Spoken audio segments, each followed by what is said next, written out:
Okay.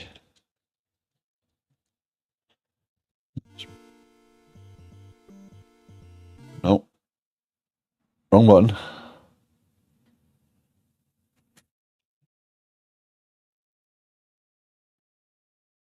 That's not the one I wanted to press. I wanted to mute myself, and then it just went away again. Oh well. Lay down, bud. It's okay. You've had a cookie. You're a good boy. Okay. Let's start as we mean to go on, log.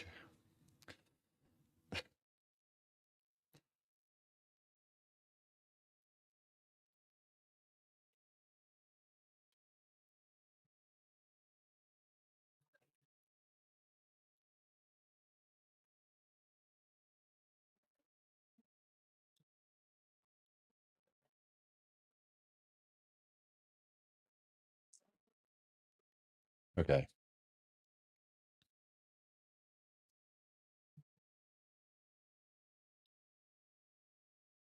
What am I doing today? I'm doing a thing. That's not the thing. That's the thing that we need up. Okay. The diagram needs to remain up, right? Today I am going to hopefully get. I say hopefully, being that I am planning to do it. Get the sprint boards in.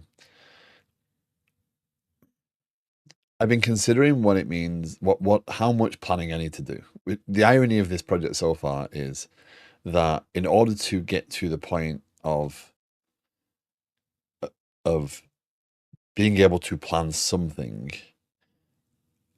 I've needed to get the ideas in there, and I don't know how to plan the ideas because I don't want to think too far ahead because I change my ideas on the fly, right? So the irony is I'm kind of spitballing some stuff with the aim of like a a general vision of what I want to do and what I want to try and tackle, and then I'm trying to piece things together. So the irony, I can't necessarily plan because if I plan, they'll all be wrong, and then that's the other side of planning that happens is if you don't actually understand what you need to do, you get in that realm of just making it up as you go along. Now I have always had goals. I've always set. If I bring up, I know I don't need to prove this in any way, shape, or form, but for me, it's important that I do show that there is some stuff behind this. If this would work, there we go. Documents. So I first started planning Liquid Sky. Wow. I wrote down the first ideas for Liquid Sky on the 24th of October, 2023. And the way I laid it down was this. Ticketing system that allow visibility and clear ownership of the work assigned. So I kind of refer to it as passing the ball, and I set everything off this ball analogy of like playing down the field and working together to get things across. So, and I kind of had an idea of setting people.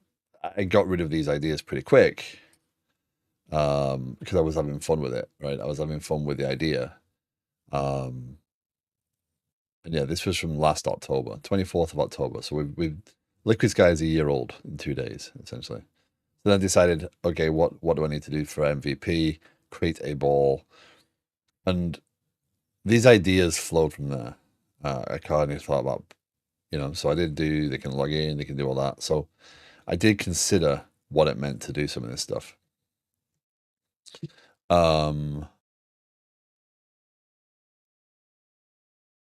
26th of October, workflows. I started thinking about through things and kind of planning out those ideas. So I did have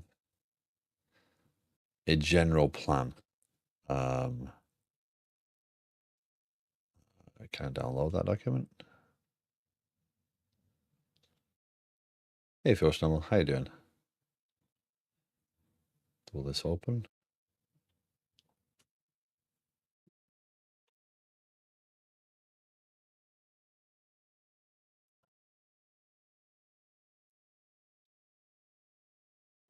There's no dark mode on PowerPoint. But basically, I kind of went through. I kind of thought out the boards. I thought out work items and epics and database stuff. So, Liquid Sky does come from an idea. But as I add more, as some of these things have become firm and the ideas have adapted and changed, right? Initially, it was about passing the ball, and really that was about responsibility and saying, oh, this person needs to work on this now, this person needs to work on this now, and have, I've evolved a lot of those ideas in ways that I feel better represent my overall goal, which is really that shared communication, right? So yeah, that's like that build. So,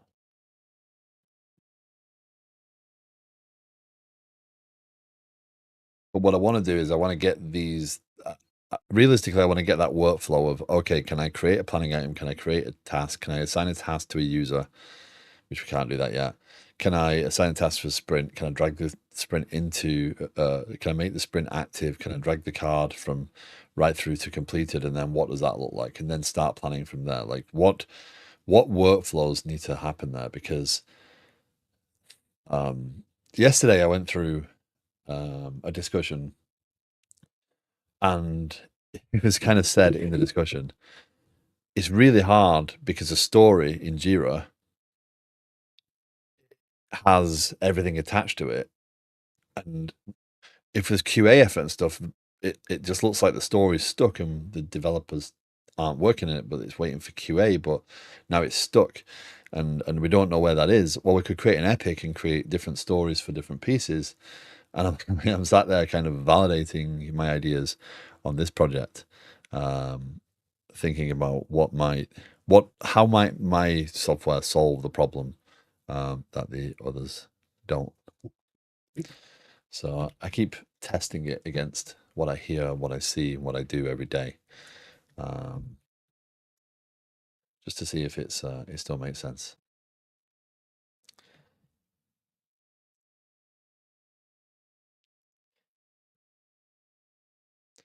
Let's go in here. But yeah, I'm gonna have to consider doing some planning soon, and I don't quite know how to go about that because it seems on a personal project and a solo project of that, it seems really kind of weird to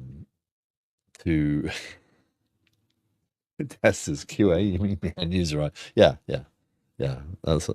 That's the right way, right? We develop it, we throw it out there, we throw it over the fence and hope that it does what it needs to do. And when they complain, we fix it, and then we do the same thing again.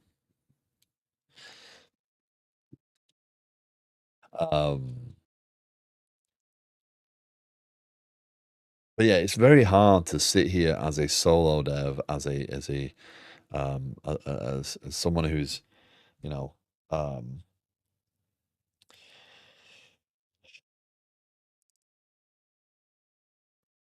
I think it, I think it's why we're so willing to accept just doing stuff like here's some code, go off and do it, because it's the way we kind of work on our own. If we're just like creating stuff and um, it's a natural position, I think, and that's the change when you go to building a system and building software in an environment that is not that. It's you need to be documenting, you need to be planning, you need to be preparing for things. So yeah, it's a hard thing to do. Okay, so yesterday we assigned some tasks to this, right? So we did um On the board screen, I should be able to see a drop down of the sprints. When I select a drop down, I should see a board appear with a sprint name of 4 swim lanes, backlog in progress and complete. I think we need to make that 3 swim lanes. Again, making sure the requirements match the expectation, right? The current task should show in the correct columns. Let's make sure we define that. Current tasks are tasks assigned to the sprint in this case. All right.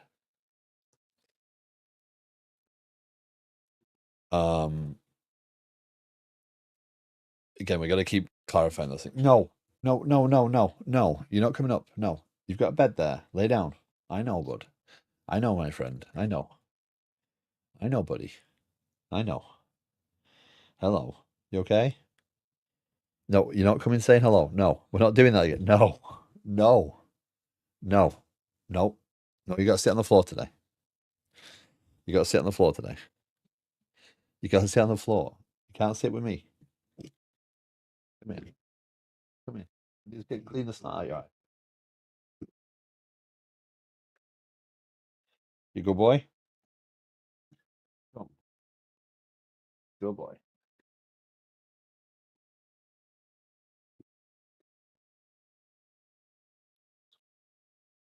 So yeah, we're gonna do the swim lanes, and as a developer, should be able to drag and drop a card from a swim lane on the board to another swim lane to update its stats. So what we did yesterday was we tasked them out. So create a board component, new client component for sprint board, add drop down to boards landing page.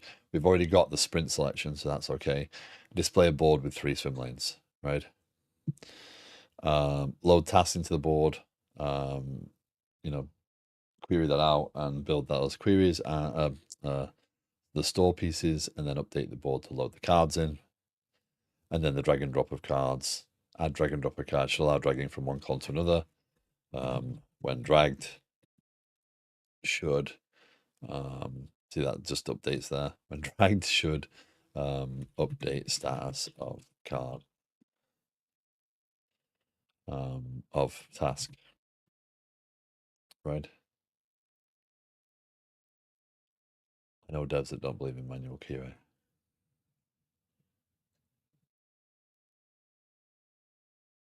Morning, Dota. New question. Does concurrency require 2 or more threads to work?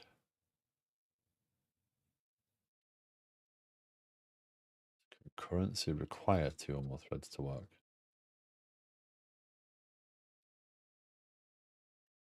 Well, it's kind of implicit in the definition, but what in context of you trying to do something, or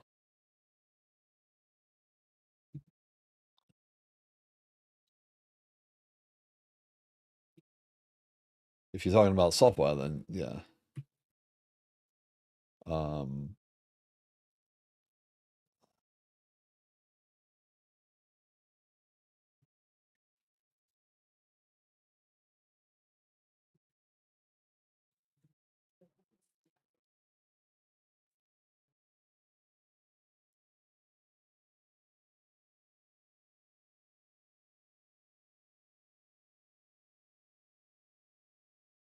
You got a specific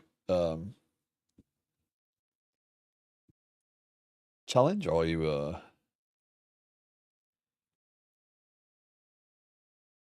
trying to clarify definition?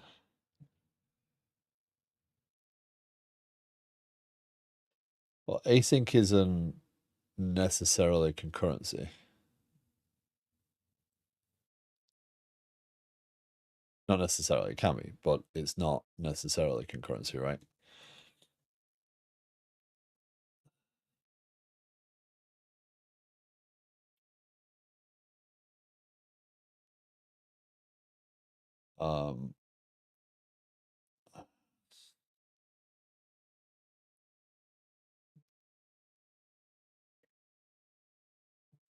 Because yeah, concurrency. So async is not I'm trying to find the right definition. I don't want to just say it the way I think about it because it's not going to be right.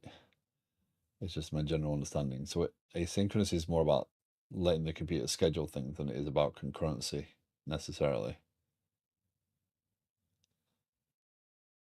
Um,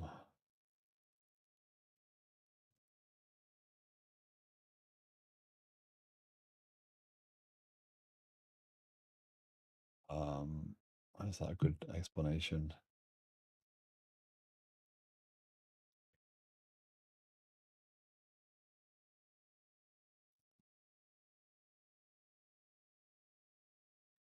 But it can be like, yeah.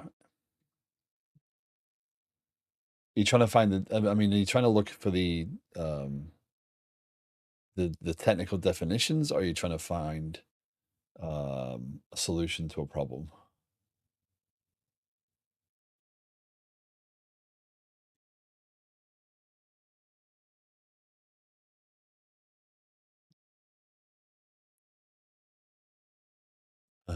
Good luck. Um, it's. I wouldn't say I understand um, everything there is because I don't spend that much time in that world. I do know that from the async perspective in .NET, really what you're doing is if something's taking longer or whatever, it's going to give back resources and kind of um, let the underlying system schedule things better. Um, um, Concurrency, if we were processing many things, I mean, yeah, in computer science, concurrency is the ability of different parts or units of a program, algorithm, or problem to be executed out of order or in partial order without affecting the outcome. So, if I'm changing the status of something and updating the values of something at the same time, they can happen out of process. Um, this is where not doing comp sci trips me up because my definitions are based upon my usage of the language rather than the actual solid understanding of the underpinnings.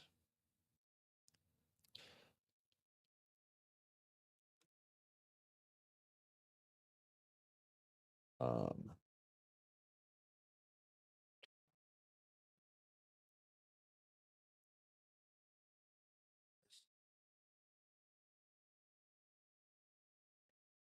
I mean, you're the chief of katas, Delta. You probably have a kata that does it, right?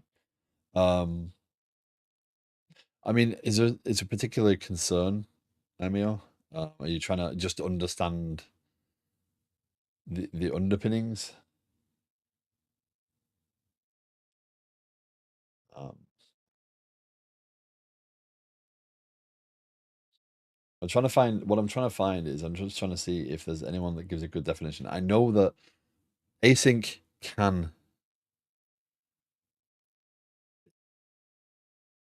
be considered concurrency, but it's not necessarily concurrency. Yes, I'll pay for that. Why? So I'm just trying to see if I can find a good definition.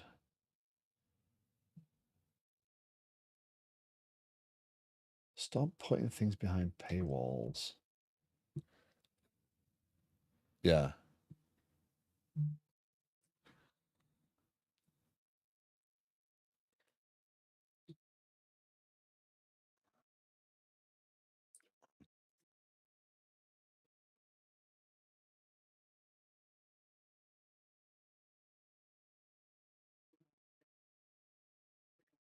Goals concurrency. Okay. Which again will probably be very different than so. I mean,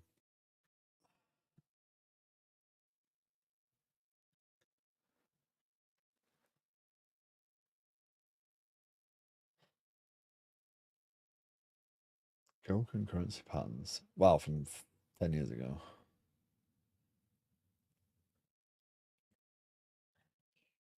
Go looks more like JavaScript in terms of the behaviors. Well, more like RxJS sort of style. The dogs. I'll be right back.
Sorry about that.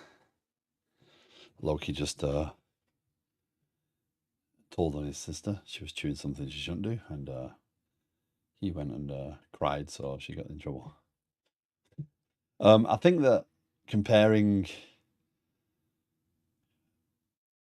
JavaScript to Go to C# async is probably not. You're really looking more at threads in C#, I suppose, and all tasks. And all tasks. Tasks are not necessarily threads again. That depends on the scheduling, how it works. But just looking at some examples of Go looks more JavaScript than it does C#. It's more task than async. Sorry, async is a component, but Go has a lot of examples on the concurrency things, which I'll assume you'll have found. A lot of videos, a lot of reading, etc.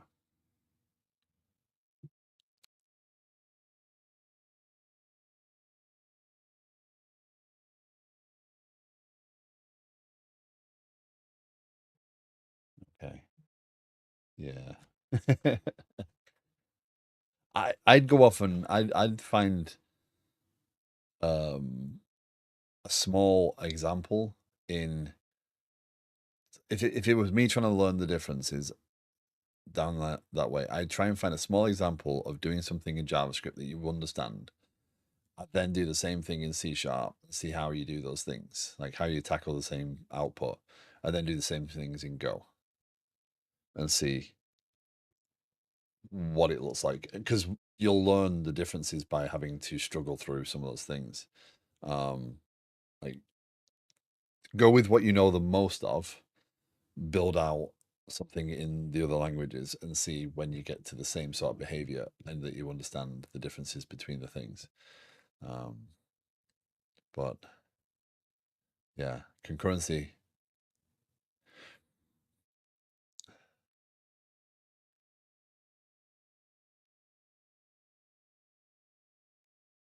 I suppose from my perspective, I don't need to do a lot of things in the same.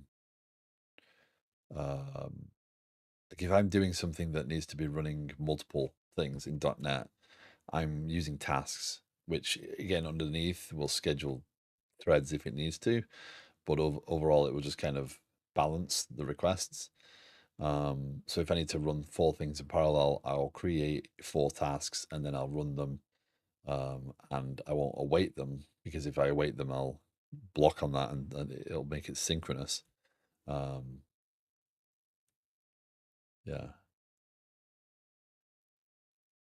think web apps handling the framework. The code can handle concurrent requests, yeah, but we don't have to write single request code. Yeah, so I mean that's what when they introduced async uh, methods inside of Web API, one of the things they were saying is realistically the awaits just kind of um, let things schedule properly so that it releases resources when it doesn't have to use them. So it's got more available for handling more concurrent requests, which is why ASP.NET got significantly faster as they started to introduce more of that into the framework. That was my understanding. But yeah, it's definitely a disadvantage of coming from learning it as I've gone on rather than learning it from a book perspective and not focusing on that book perspective.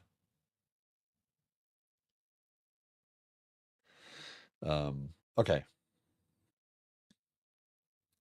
so let's get this figured out. Right, create a board component. We're going to create a UI component that's going to represent the board. We're going to drop the sprint drop down in it, and we're just going to say it changed the title for right now, and we're going to draw 3 boxes. I'm going to bring up on the other screen. I'm going to bring up the PrimeNG docs, right? To look at that drag and drop example as I go. Drag and drop just requires areas, so we're just going to figure out how to draw 3 areas on the screen. So we're going to end up here, and we're going to do a new branch. It's going to be a feature, sprint boards, create sprint boards. This isn't the final version. I still think one of the things I've kind of got to think through is what a team means, what a user logged into the application means when it comes to the sprint boards. Does the board get associated with the team member, or rather, does a team member get associated with the sprint, so that you can define a team, and that team can have members, and that would be the default. It's hard at this point because I've got to go through all sorts of different permutations to figure those things out. So I'm still stuck a little bit on that part. Sprint boards.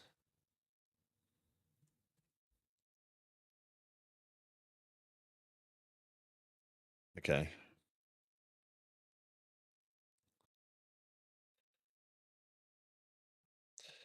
So let's go into our view modules, tasks. Again, we've got to rename this. It's execution.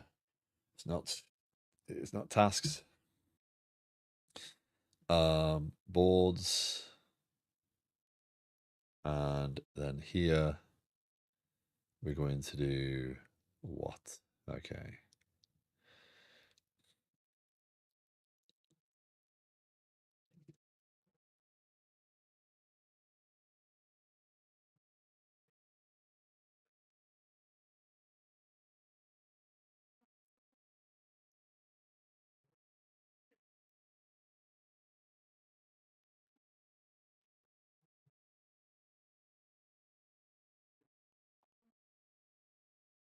That's if you press enter or whatever on the button, it'll actually do the thing.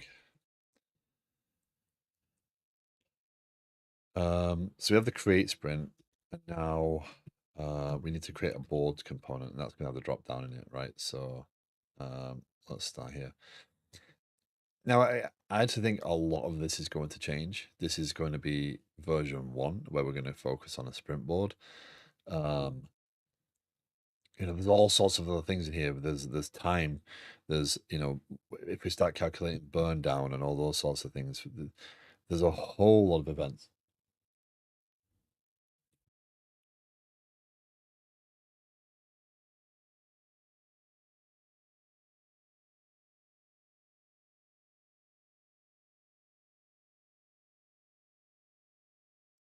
Um,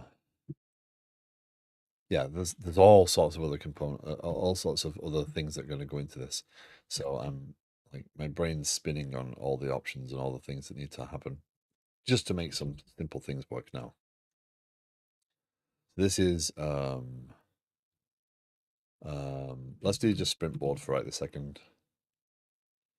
And we'll, yeah. I'm not going to worry about Kanban, etc., but Kanban is going to be a concept because I think there's things like um, um, DevOps or operations or DBAs, etc. They're not going to work on a sprint. It's just not. It's not effective to make them work on a sprint. So they might have an ongoing board that is just prioritized, and then again from the global perspective, if they've got tasks in progress, they still have to show in the boards because the boards that I'm going to display um for the planning, right? If you go in here, the idea will be when you see the full version, you'll be able to see status, and status would be the current swim lanes. Um, that would show where everything is, regardless of whether it's in a sprint or whether it's in a Kanban board, etc. So yeah, that's the kind of the goal. iDevOps is really weird. You can be very busy but no assigned tickets. Well, that's a visibility problem. And that's an organizational issue, definitely.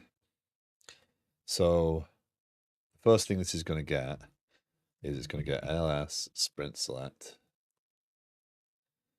Um,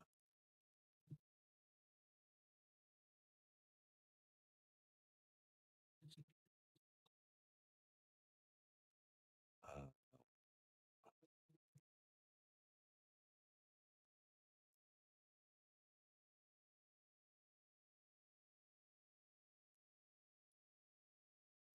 so that's going to be that, and then we're going to have app sprint board. Oh no, no, no, no, no, no, no. That can't happen. That can't happen. That has to go in there.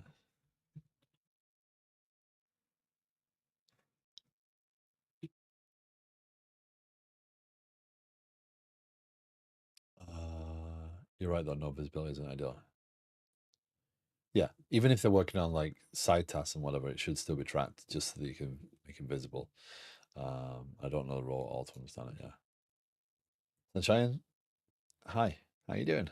Welcome in. No one is more talent managed than the devs. Again, devs are treated like tools. They're resources. That's a challenge. Angular compilation initialization failed. Awesome. That's a great start to the day. Maximum call stack exceeded. I think we need to restart Angular. That's not a good thing.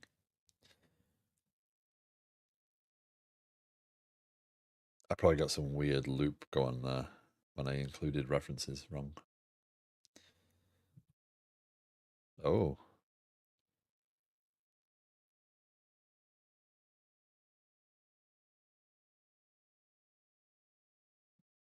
Uh-oh.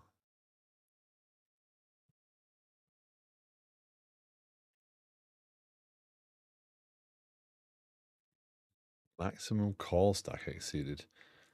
It's not good. It's destiny. It's like, nope, you will not get this screen done. Um, yeah. So have I got a reference to a sprint board? References LS component app sprint board. Let's remove that.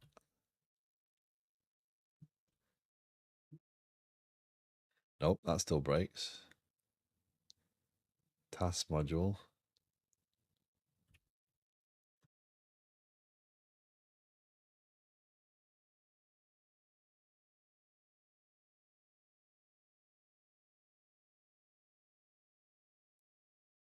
Okay, that's now breaking for the right reasons.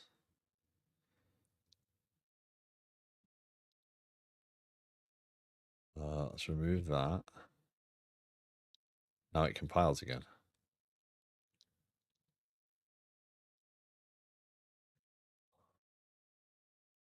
From a zoology background. Wow, nice. What brings you in a dev stream? You interested in starting to do development? You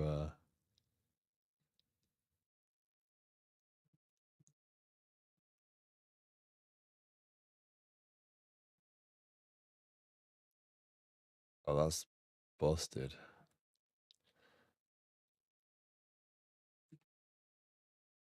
Can you get a career in IT? I mean, if you put in the work, yeah, absolutely. There's all sorts of options. I think we need to stop and I think we need to stop and start Angular again. It's broken. Um, I mean, it depends on where you are, as to toward the education, what resources you can access. Um, Sprint board component, tasks module.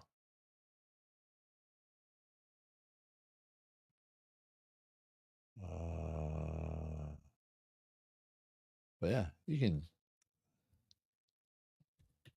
Nothing's stopping you from doing it.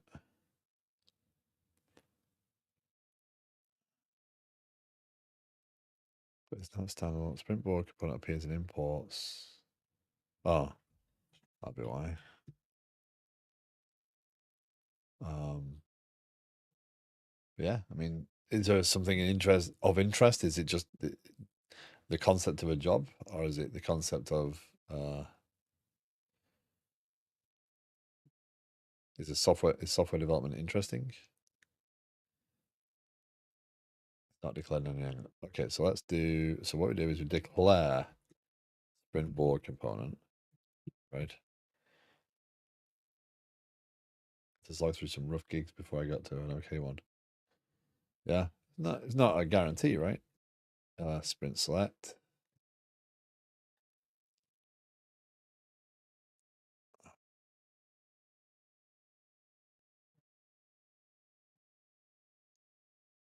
Okay, that built.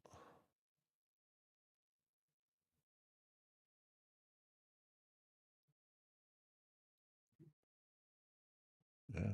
I mean, again, you gotta put in the work. You gotta. Now let's see what happens. App. I'm hoping that what that was the fact that the the sprint board component was added to the imports rather than declares, so it created some sort of weird. There you go. Created some sort of weird um,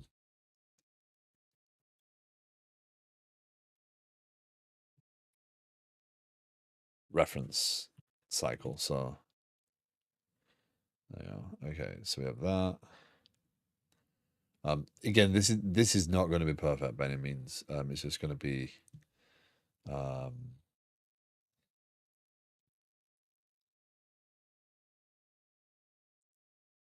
just going to be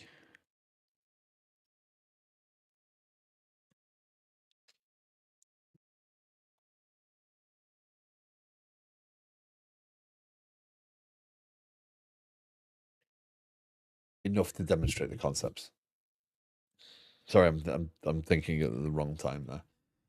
So what we're gonna need a form group, form group. That's that. Uh, no, ng on init. This. Um, sprint selection is a form control equals new form control sprint or null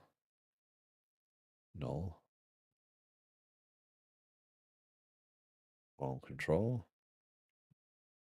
That's going to be that. And then we do this dot sprint selection.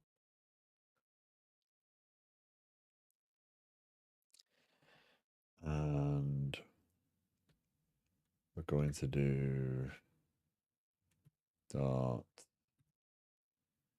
value changes dot subscribe on. Can I give it a delegate here? form on sprint selection changed.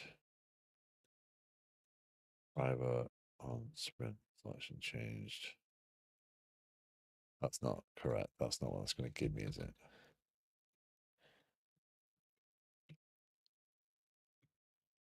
What does value changes to give you?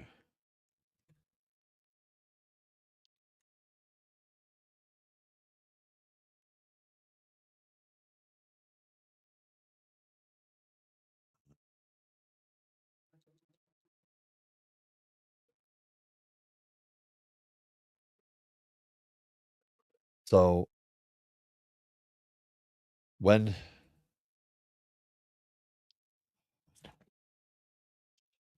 the value changes on there, we're going to show that, and then that's going to do console.log this.form group dot form group dot this dot sprint selection dot value,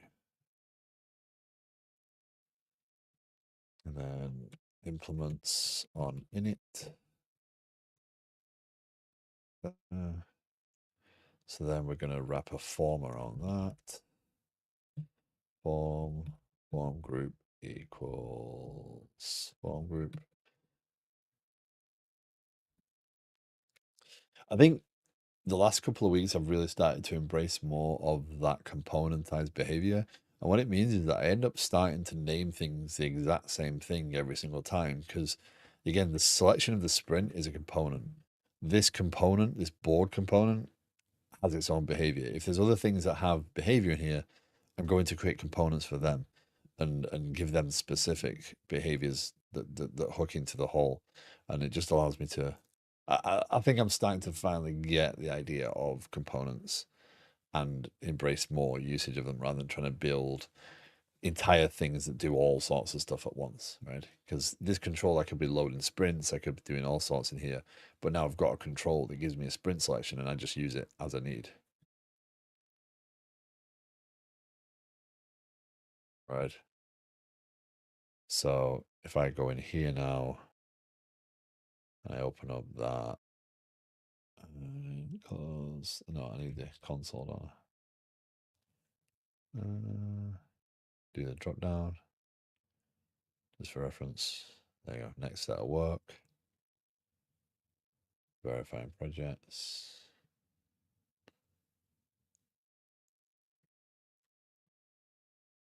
Undefined, so it got null, so it knows that there's no sprint selected.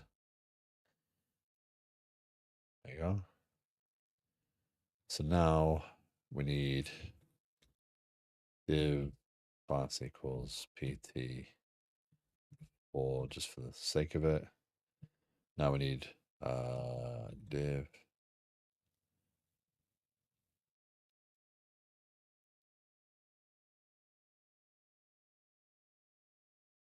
interesting.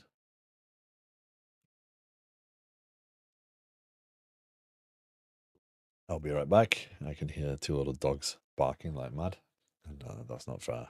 I'll be right back.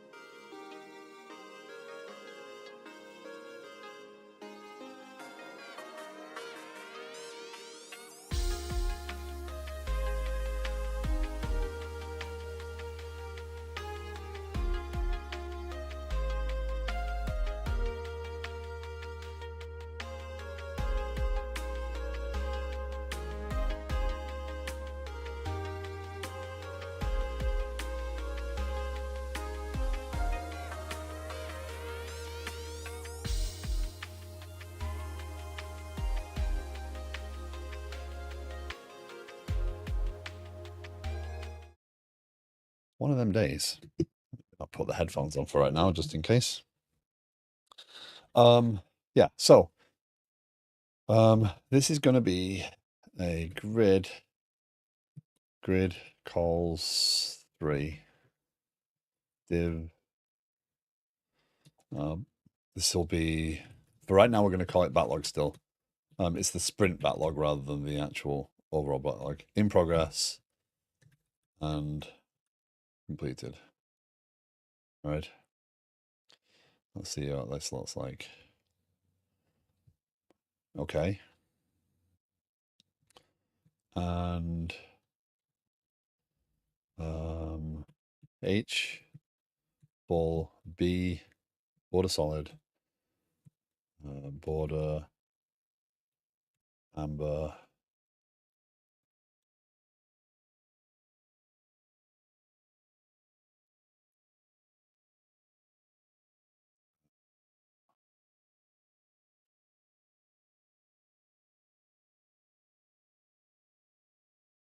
wind, UI.com.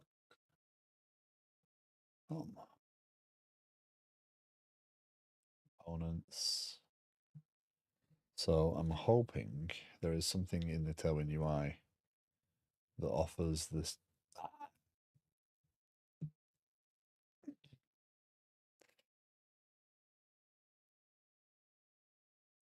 ability.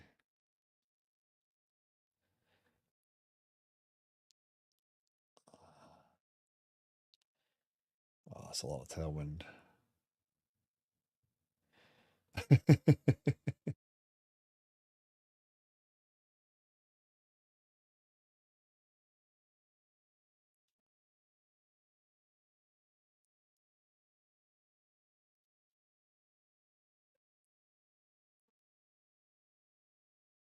Think though, this component, if I do, so I think something like this is what I want, right? These would be the cards. Oh, they're interesting. I don't think that looks like that on there. No, it doesn't. It doesn't look anything like that. That's because my styles are taken over. But something like that for the cards would be good. I don't think I have any need for this right this second, but the colours and stuff would be nice. We just need to kind of put them in the vault. So that's way too much for me right this second. But it does give me an inspiration. So let's minimize that. If you are new to the stream, you're more than welcome to ask questions. You're more than welcome to, you know, dig into what I'm doing on the stream or just generally discuss software in general.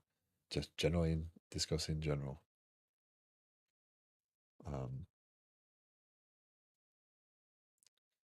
Yeah. Div class equals title. We're going to do that for right a second. Then I'm going to UL. And now this is going to be the drop zone, right? This is going to be our drag and drop area. Yeah. And then what I want to do is do something like that's a component, right? Let's have a look. I think it'll tell me that this is redundant, but let's find out.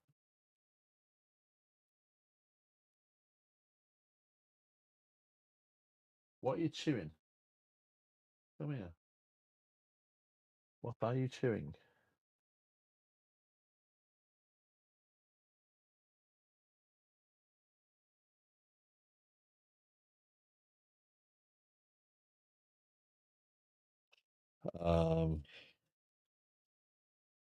Yeah.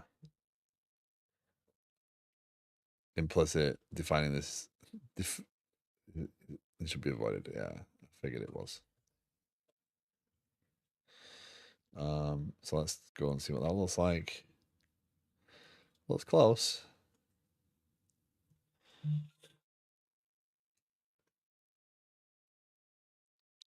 Okay.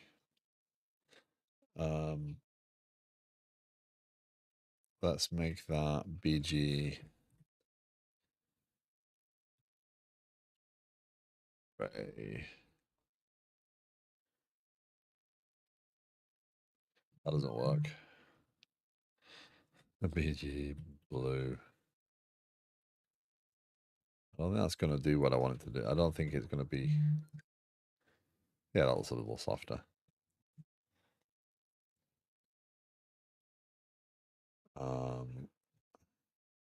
Let's get rid of that button for a second.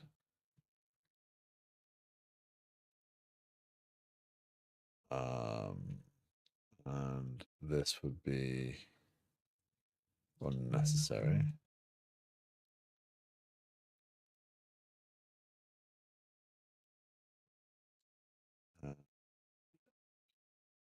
Grid calls 3.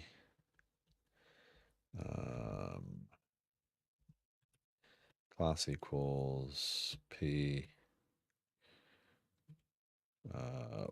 PX 3.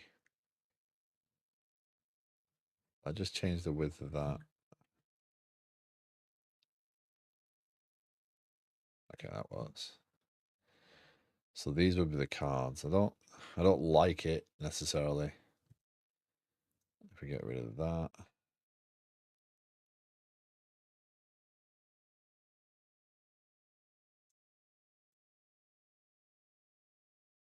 Look, what are you chewing?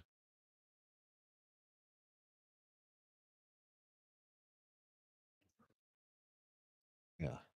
What I've got to balance is my ability with Tailwind and the time it's going to spend to do this versus actually drag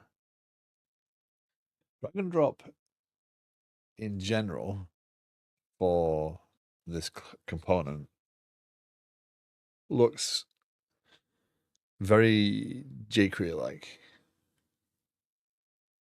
So on drag start, on drag end, it looks like we might be okay there. Oh yeah. It's in Prime. Yeah, I'm not gonna. That's not what I'm gonna mess around with. Yeah. But yeah. Oh, yeah, I didn't go into this without some idea of how I was going to do drag and drop. Trust me. um, that's I mean,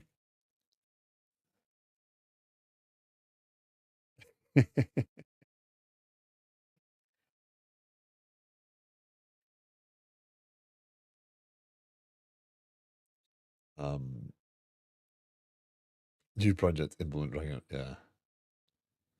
So let's do this. Let's make sure that this is only visible. G class equals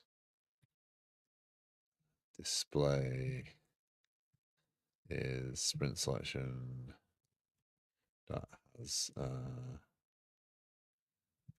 valid. No, not equal to undefined.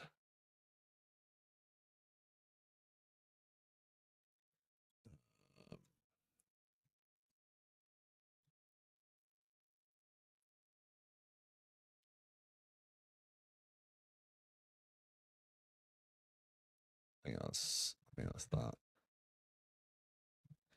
What?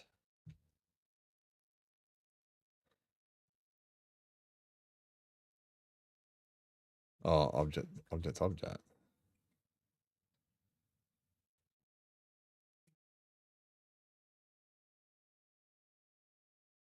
Use it.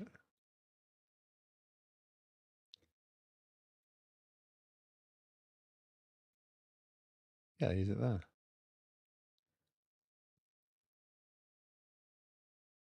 Drag and drop is sort of interesting in that it is clear I want this dependency, however, this is not always so clear. Yeah. Hidden, not visible. Okay, so I can do actually I can just do hidden, right? Hidden is that equals undefined.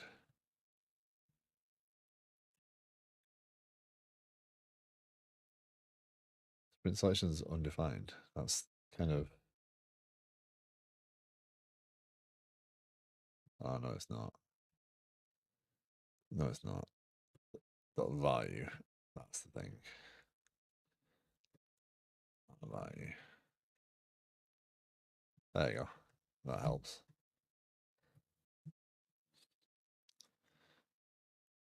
It probably takes 6 to 12 months to implement a worse version of it, so it makes the decision easy.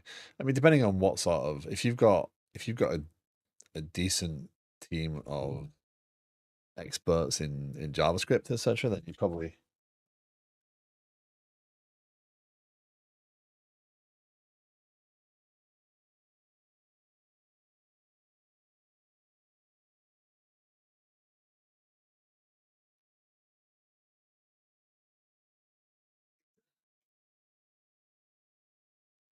the hell.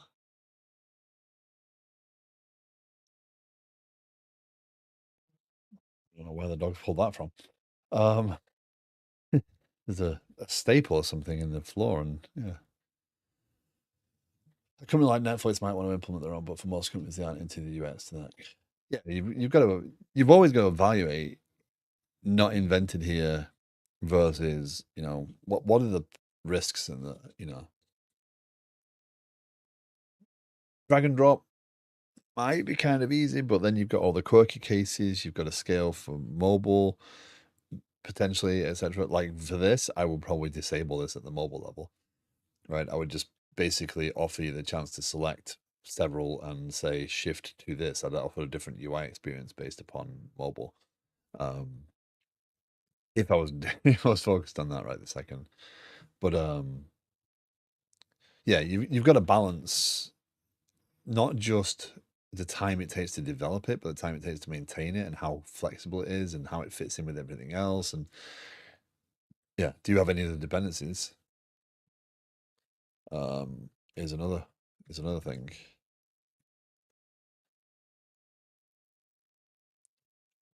That's going to drive me crazy now, isn't it?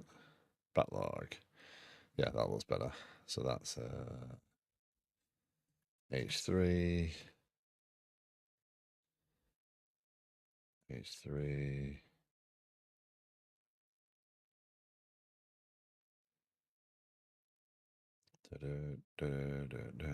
Okay.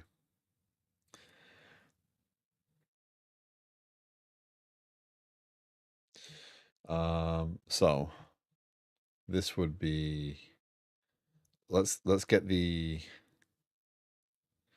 so let's look at the tasks that I've outlined for myself. Let's make sure I'm aligning to them because we're going to do this a little bit different today. Create a board, new client component for Sprint board, add drop down to boards landing page, display board with 3 swim lanes. The current task should show in the correct columns. So we need to. So again, I kind of built 3 tasks off of that one thing, right? So now loading the tasks is a separate piece. So we get into the realm of when does one git commit stop and when does another start, right? I'm going to leave that as is now because that's good enough for what I need. So if we go here and we select a sprint, now is that good enough? I think that is to demonstrate the concept of selecting the board, etc. I mean, it doesn't really do anything, but it's again, it's working. So is that a commit? Is that a pull request? Considering my, it's definitely a commit, by the way. Considering my workflow and the challenges I'm going to have if I keep doing a PR, reviewing the PR, merging the PR, pulling branching the code, it's going to get lengthy, right? So that's why I've kind of done the things I've done so far with this. Create sprint board, control, include sprint drop down, basic swim lanes with an example card, right? So if I commit that now and then I push this and I make a PR and that's acceptable to demonstrate the concept, if that's what's required, that's fine. That can actually be a piece of work that is done, and then a branch can be created. Let's say this is the end of the sprint and we want to get this done. So we get it done, we get it knocked out, the demonstration's there, we can do it, right? This is useful from a styling perspective because, again, if I had a UI UX makeup ready, I would make sure that this is all styled properly and it looks the part. And that could be reviewed before moving on to the actual harder part. So in terms of breakdown of work, it would make sense to make a commit here and a PR here and review that and merge that in and then branch off of the main branch again, the development branch again to continue the work. But if I do that, I'm going to take more time. It's already 8 o'clock. Getting to this point has taken 2 weeks of other stuff, right? And I don't want to delay this because I think it's a very fundamental thing. So I'm going to continue working on it as part of one branch, whereas realistically, I might not want to consider doing that. So at this point, we don't need to touch any of this because previously I did enable filtering and sorting on the tasks. And I also specified, this is where this might require change, that I can filter on the associated sprint, the status or the identifier, right? The reason I did this was not because of this particular feature. It was because I was experimenting with understanding this. Because just as a slight diversion, when using GraphQL, one of the benefits of GraphQL hooked up this way directly to DB context is that whole I can get what I need when I ask for it, right? So if I ask for a task and I just ask for the name of the task, the query to SQL looks like select name from task. If I attach a filter to that, it will be select name from tasks where filter field. It's really flexible. But if I want a single task by its identifier, this is not advised because you get an array back and you have to parse the array and deal with that. So you can use this method, right, which is to get a single. But the problem is I can say use projection here, but it doesn't matter. It will always pull every single field for that query because it's a singular thing. It will pull it first where this, and it'll pull everything back and do the filtering afterwards. So there's some downsides to doing it this way. So I wanted to understand that. But I added filtering and sorting on here as part of that. So we already have the API available to us to do what we need in the client. So what we're going to do is we're going to go to the store. We're going to go to the tasks store here. So tasks is in the shared. This is where I'm starting to get a little bit blurry on organization because tasks do span multiple components, right? Because you can create a task from the no, my phone just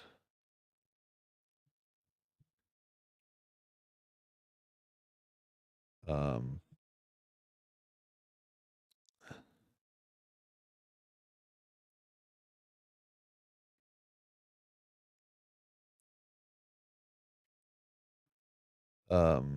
sorry.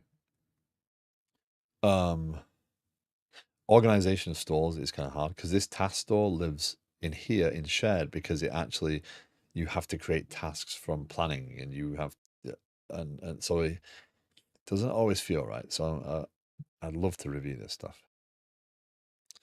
But anyway, our task store has with request stats feature and it has with methods and there's some query features. I think tasks query feature.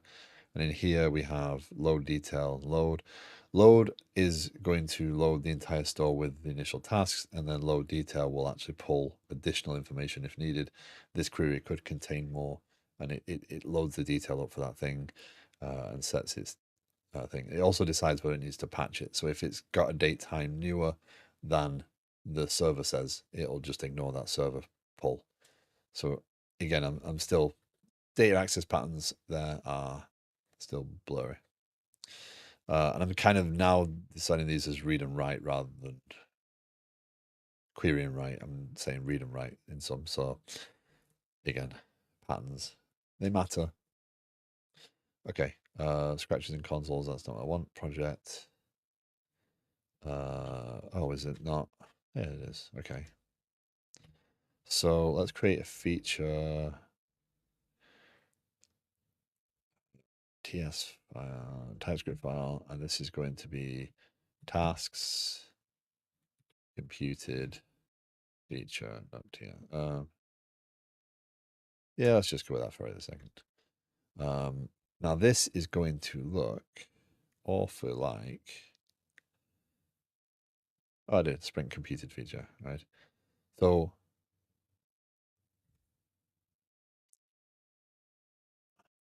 with tasks computed, and that's task.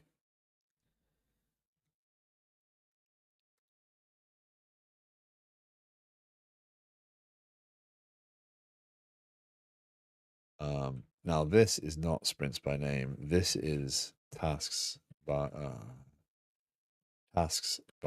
sprint. This is where I get a little bit blurry because now I think I need to take in sprint identifier string.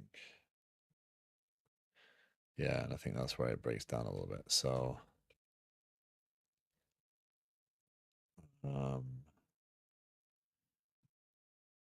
yeah, computer can't take that, can it? How does it work?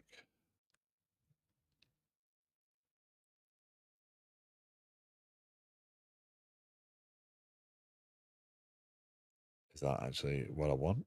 Can you pass a value to a computed property?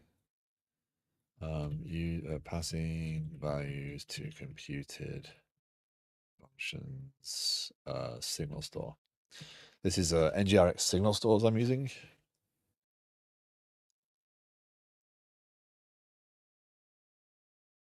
And defining computed signals with computed. So you don't have an argument there, but you.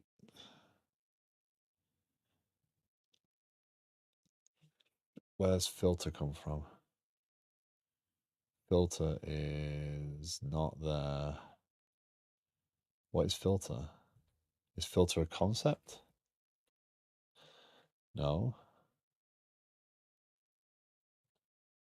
So that looks how we do filter. But where does filter come from? Anyone? Filter. Oh, you know, filter. It's on our state. There we go. Query.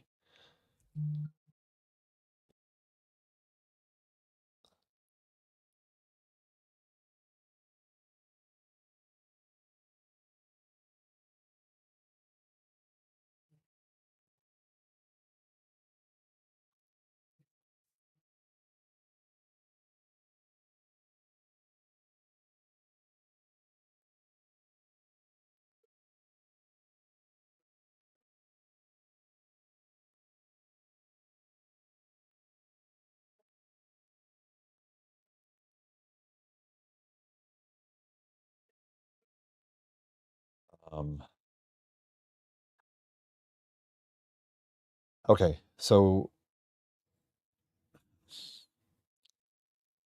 what we can do there is we have states, right? And we can add a file, and that is task filter state. And this, so states are defined as like types, but they can have methods, they can have all sorts of stuff on them.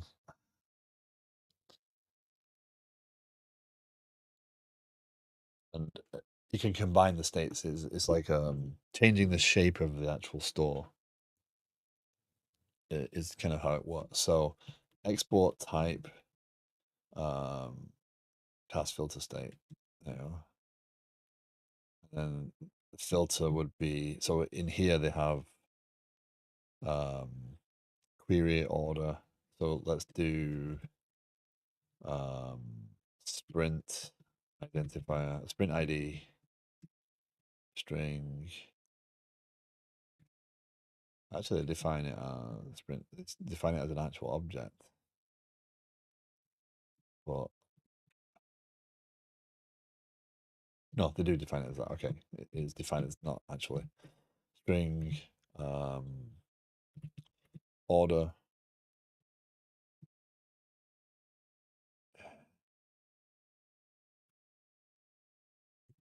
ascending or descending, right? We'll come back around on that afterwards. So now the way we get that in there is we say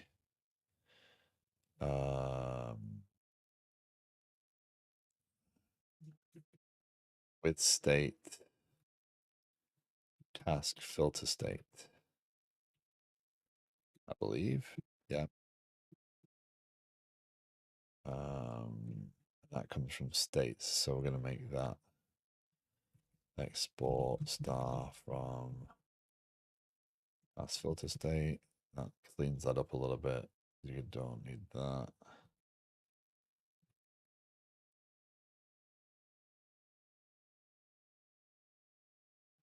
Expected. So that needs a default state, right? Filter.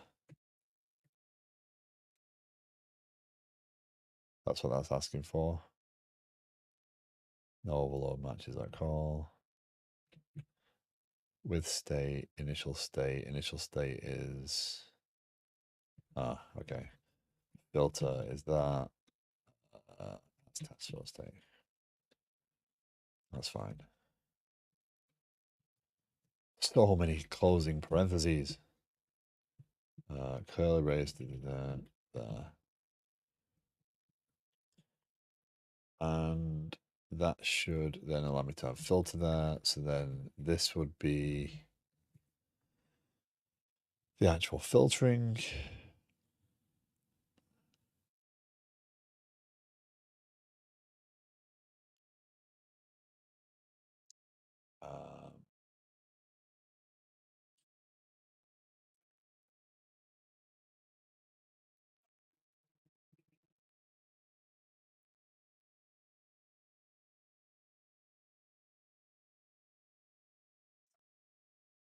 Task dot that would be dot sprint ID equals that.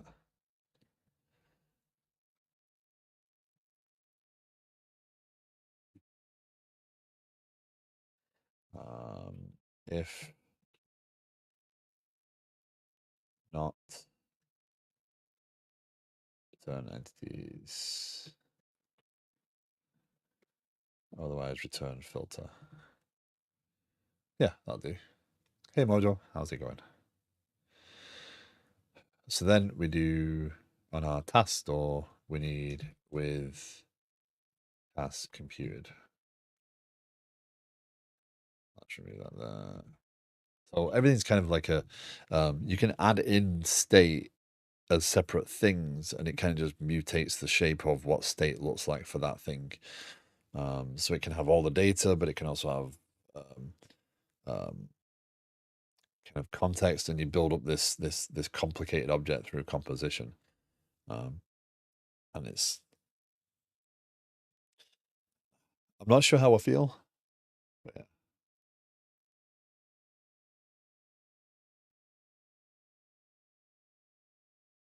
Wow.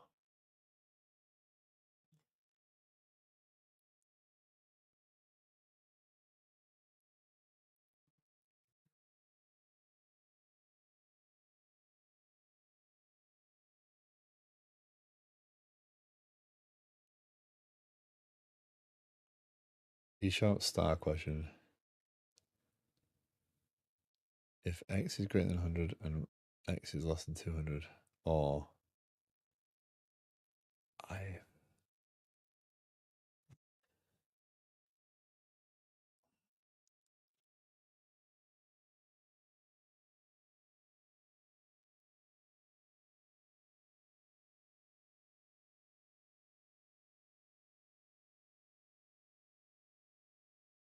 Hey, Radio Patrick. Good morning. Going well. How are you?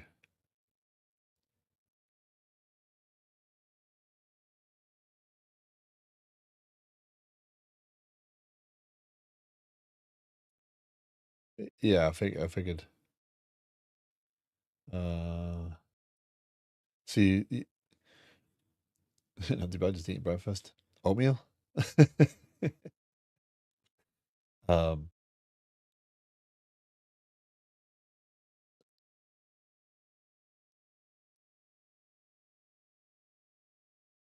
no worries. No worries. I always like to try and catch stream.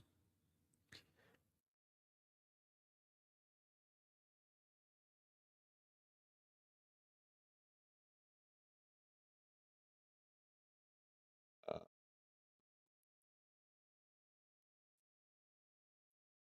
so in terms of the greater than or less than,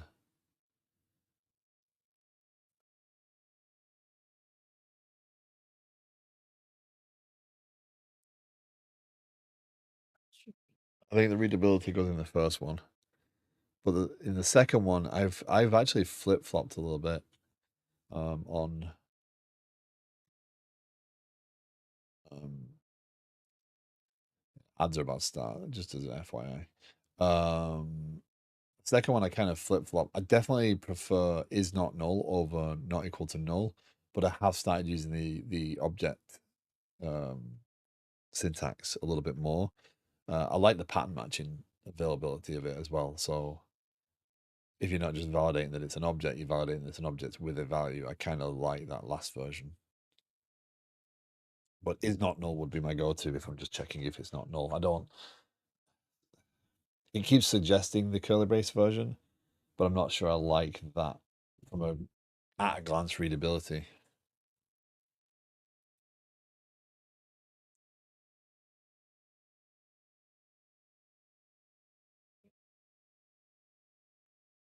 Yeah.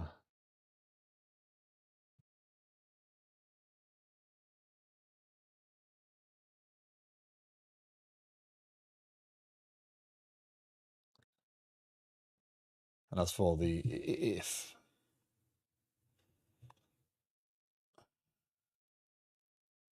that's not. I've only used is for type confirmation if I need to cast a generic. I like it. I like the readability because it is from the way you think about it. It works for me. I feel it's kind of useful.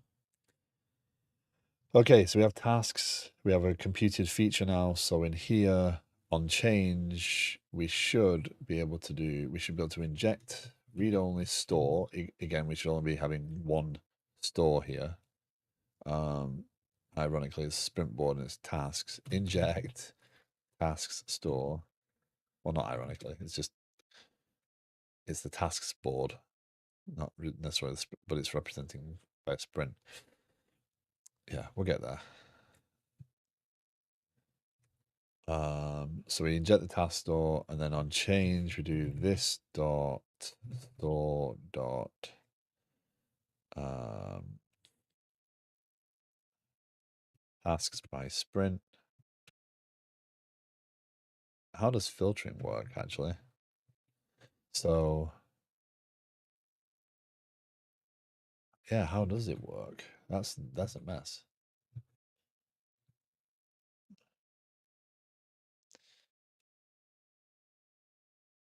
Um, Thank you for the shout outs. One line, thank you. Yeah. So Radio Patrick was working on his radio station stuff last night, getting the UI hooked up and demonstrating that and getting very distracted because all of a sudden a lot of people were in the stream. It got a little overwhelming for a while, which it does when the chat starts to move, it gets really difficult to focus. I can definitely appreciate that one. Um, yeah, and was reading into from Mojo. Mojo was working on or starting to work on the the other component to Liquid Sky platform, which is Control Tower, which is the backend management platform for this project. And starting to stream that, which was really, it was really kind of interesting to see because it's not something that I prepared for mentally, I suppose. Okay, let's go here. So how do you set the filter? Update query filter. So you patch the state.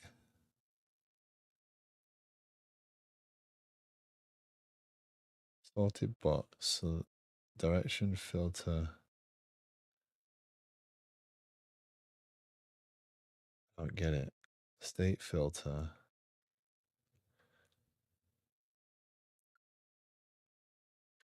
My brain's not braining on this one. It's difficult.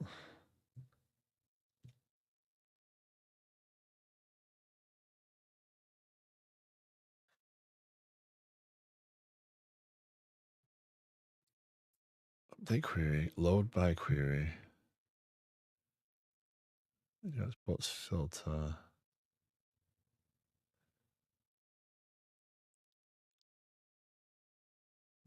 Load by query.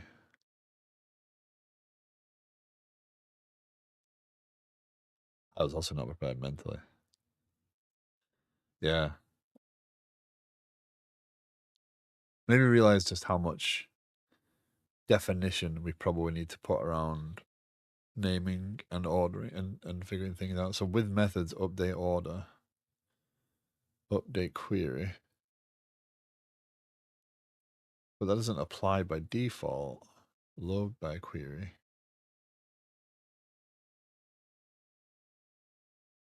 So much to learn.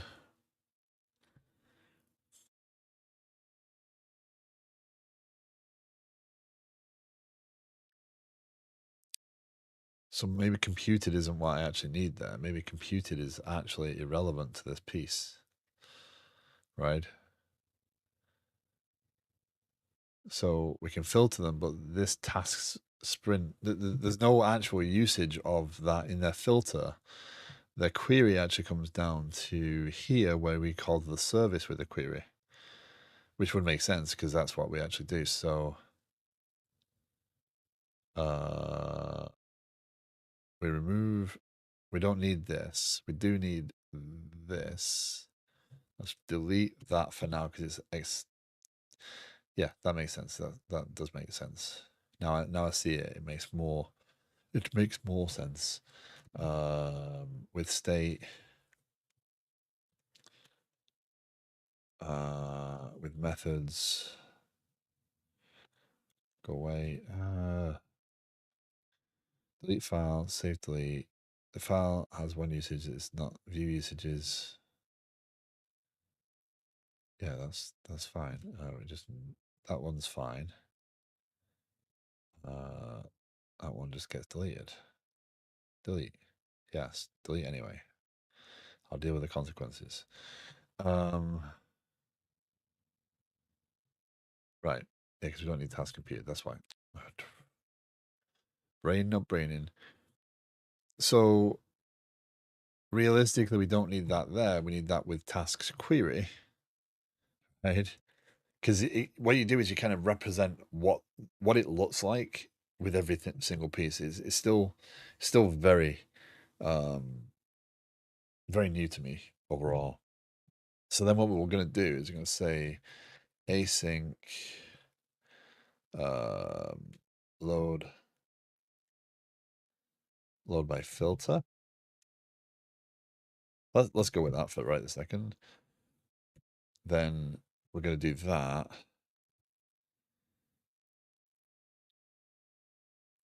But we also need to patch to tell the state that the store, here's the current state. So if we reload, we could do that. But interesting.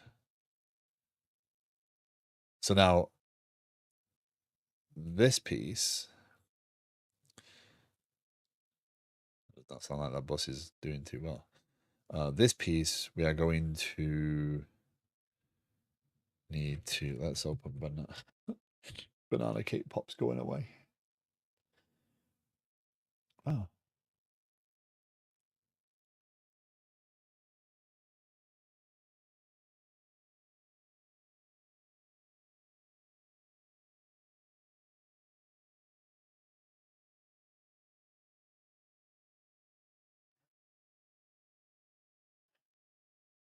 It's the greater nitro. Yep. Yeah.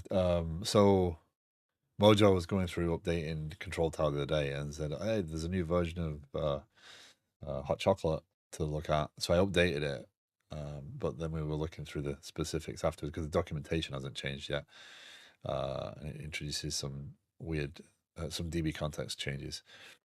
But yeah, we learned that Nitro was the new name for Banana Cake Pop, which I think is a ridiculous name, an overused name, and should be changed back immediately.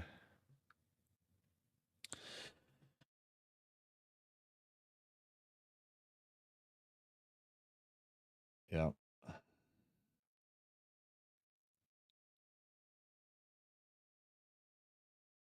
Okay, so what we're going to do now is we're going to do a task. There we go. We can do get task, but we can actually. So I was testing that version of it, right? So you can do get tasks, and you can do get task, and you can specify an identifier, but there is a get task by ID as well. So um, yeah, let's do rename get task by sprint. Let's try that. So this now says associated sprint.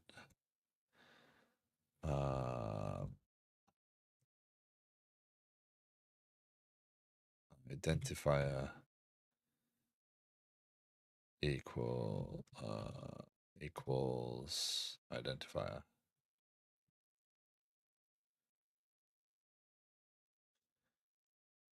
Oh my goodness me. Are you serious? Identifier. Nope, you just don't want to word here. That's that, that's that, that's that, that's that. So now that'll come back empty.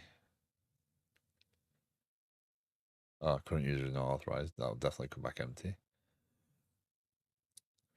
One thing that when we were up there was it seems an introspection of schema is disabled by default. Kind of makes sense, but unexpected. Huh. Yeah. Again, I think I use right now. I'm using hot chocolate enough to get through the need. Like I've got enough that I know how to use the pieces I'm using, and then I can expand my usage as I grow with the library and understand things. I was actually reading something yesterday that was basically like GraphQL overrated, too expensive, too much data, not actually solving the problems. I'm like, well, hold on. For everything I've got here, I'd have had to create a load of API endpoints, and I wouldn't have had any of the benefits of the dynamic queries necessarily. It would have been a lot harder to put all the filtering and stuff in that I've got, and the ability to select and query, etc. So I'm not sure GraphQL's not giving me stuff. Yeah. Oh, that's what I'm going. Apply, run. That should come back. Yeah, that's empty. So now if we go do ls view, DBO, tables, tasks, and these have got an associated sprint ID, sprint identifier, associated sprint ID, and then we have sprints, and that's 2. So then we should be able to paste that there. There we go. Okay, so that does work. So that's what we need. We need essentially now just expose the SQL to the user has drawbacks too. Well, that's the upside. Yeah. So we don't need a lot of stuff right this second on this piece. Public. Let's do fetch by filter and see what happens. Okay, so essentially what we're doing is this piece.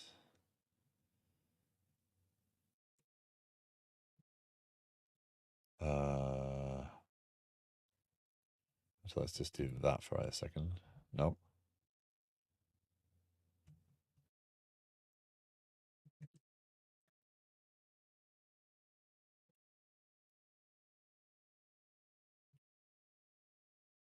Okay, add imports. That's interesting. The idea of using that is interesting. Filter, filter. I don't think, though, that filter is what I want. I think that I want identifier is filter dot sprint ID. Really? Task filter state has a filter which has like a state.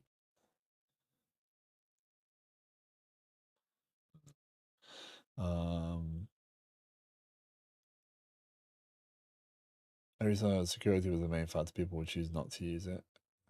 Why? I think my biggest thing about GQR is that creative users can create really expensive queries. I think it's important to understand the schema you're exposing. I do like the fact that I can lock down a lot of the behavior. You know, I can use the types to control what you can access. You can't get IDs. You can't. So you have to be clear about what you're exposing. I do think it's not carefree. I like the idea that if I'm on a mobile device or whatever, then I can actually tailor that query and ask for only what I want.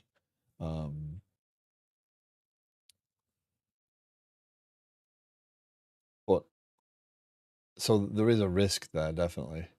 And also you're not exposing the reason I'm using the views is I can obscure underlying table structure. I can I can obscure joins and all sorts of stuff in the views. But I think you still have to consider, like with everything, you have to consider the strategy. You have to consider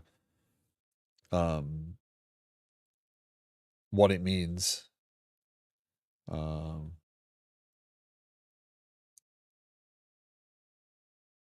our front end devs felt it was too difficult, so maybe not worth it for us. Like in this instance, right? I'm about to build this screen where I'm going to get now I don't need all this task information, right? I don't need intended outcome. I don't need requirement or planning item at all. I just need title description created by the user, and that's enough for right this second, maybe updated eventually. But I don't need a lot of information on this screen particularly.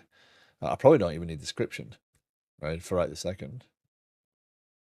So I can flex this query and use it, you know, here. So what is that doing? Why are you breaking now? That's not that. That's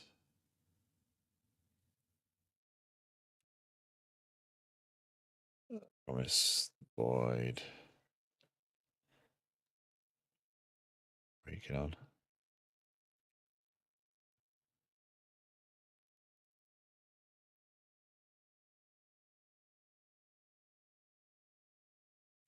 Oh, fetch by filter's not doing what it needs to do. That's why. Data.tasks. Is it not? Observable of task.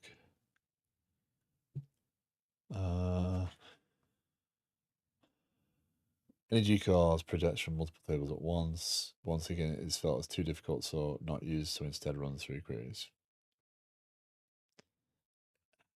I think in those instances, that's well, hold on, why is it too difficult? What is too difficult about that to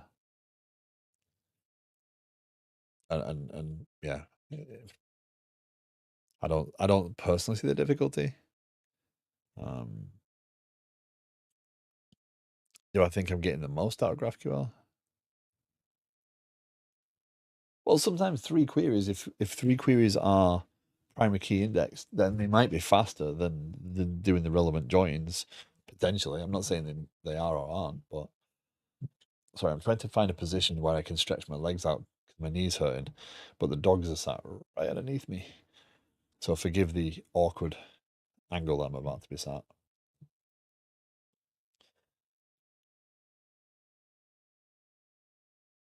Um, okay, so that's that. That's that. That's. Oh, hold on. That's why. That's because that closes that, closes that, closes that. There we go. So we fetch by filter, we subscribe to the results, we patch the store. Is that right? Do we want to do that? Ah, because if we navigate back to the other page, that would be bad.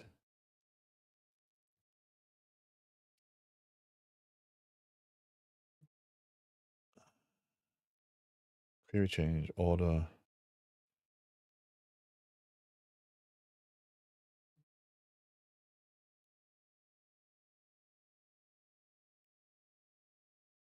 Query is that, order is that.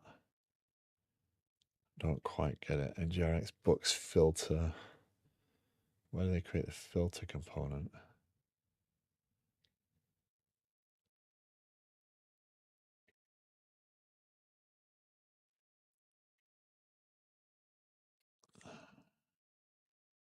Come on.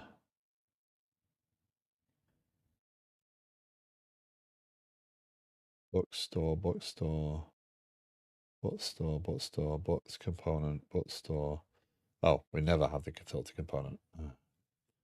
No joins though. If you do the 3 queries in one go, all root queries for settings objects. Okay. But you could, yeah, okay. Okay. So they add on that to the, so I don't, what I'm not doing is I'm not actually defining a base state because I've got with entities, which is what's confusing me. So this will switch out entities.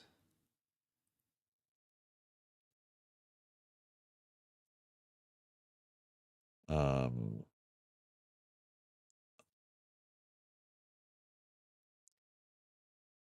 I just don't see why the filter is on the store there then. Short of it being,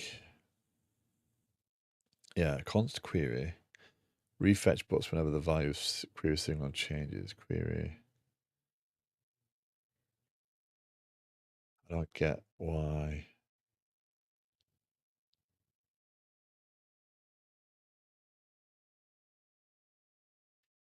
I made this way harder than it should be.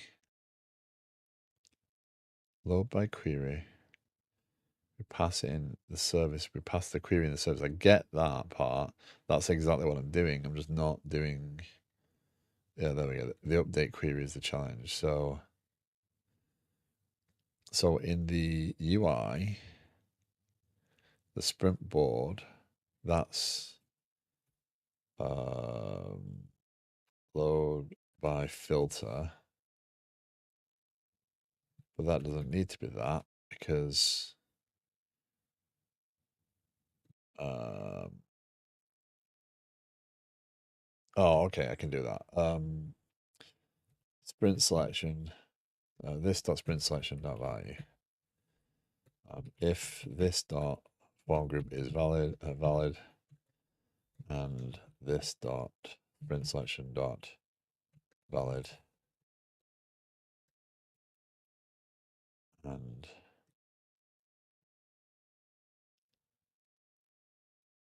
this dot sprint selection dot value not equal to undefined.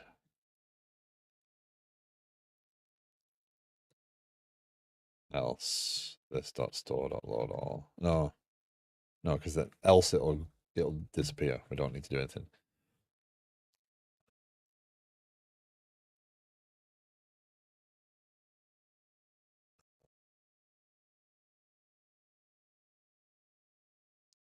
So in that case, then that isn't that. That is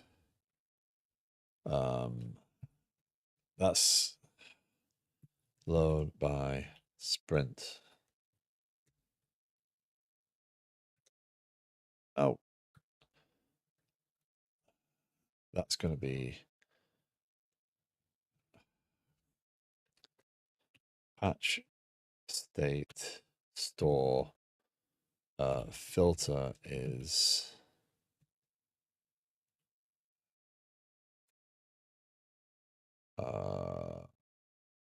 sprint ID string sprint ID.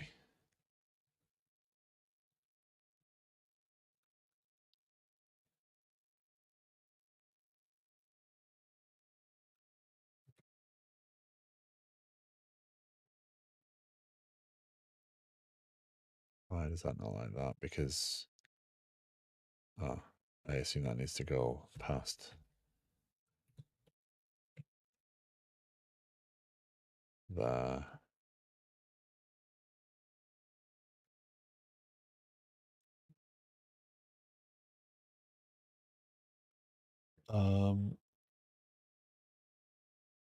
Nipalm, good morning. How are you doing?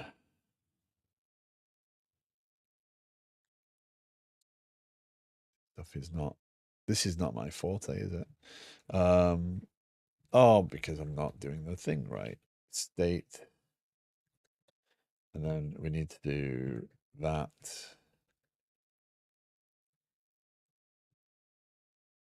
And that, right?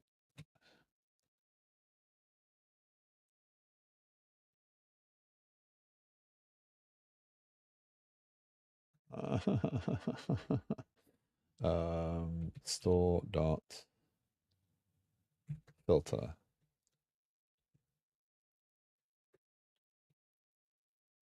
Why don't you like that part? State argument of type. Oh, because that's not going to be the right thing. Patch state.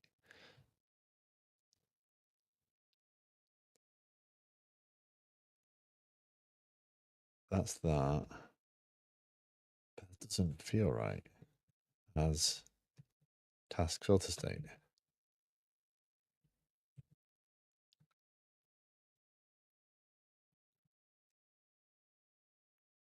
So one way to do that, so the set pending method, if you look, is actually a function of the state that sets the state that piece. So I can do something like that where I can do task filter state. I can do, I think it's export function returns a state. Yeah, so I could do something like that where I do export set sprint, and that's going to be task filter state, and that is sprint ID string, and that's going to be sprint ID is sprint ID, right? You don't like that? Why don't you like that? Object literal may only specify no properties and sprint ID does not exist in task filter state. Oh, because it's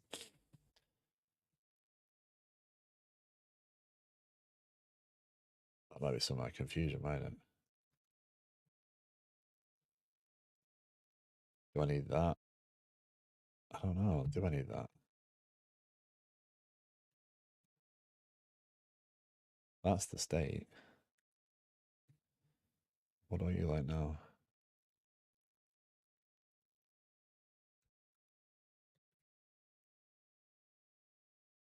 That's a type. I can't do that.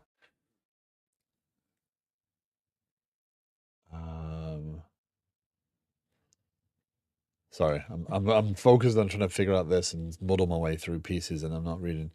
Friday code is code that you push to prod and go home. Off topic because that's how I roll.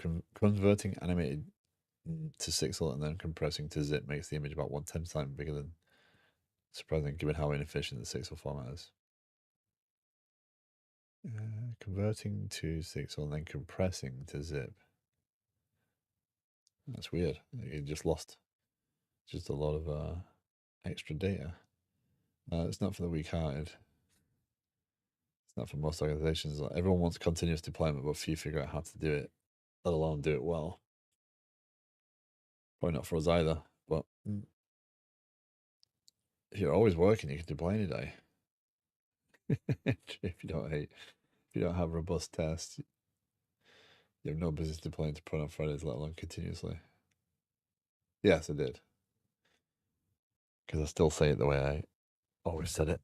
And I'm not even opening up for that piece.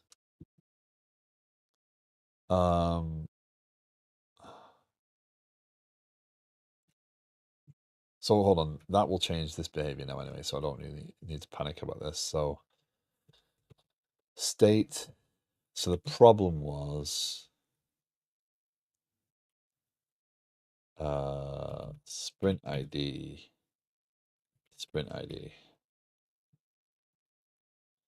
right? Because now it's part of the state, it's the object, right? So then we can do this dot, we can do store dot filter. Do sprint ID there. And then this is fetched by sprint, which now starts to read a little bit more accurately. This can be sprint ID. We don't have to worry about that.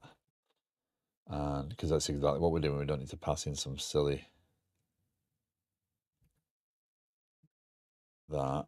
And then there we go. So that makes that a little bit cleaner. Oh, but we need to do that because it's a signal. Need more things that we don't have. He doesn't want to start in chat. I'm distracted enough. I've only got 10 minutes left, and damn it, I want to get this screen done. I do not want to get into a how do I pronounce things discussion. I don't know why I'm doing it that way because the patch state doesn't make sense to me, but yeah, whatever.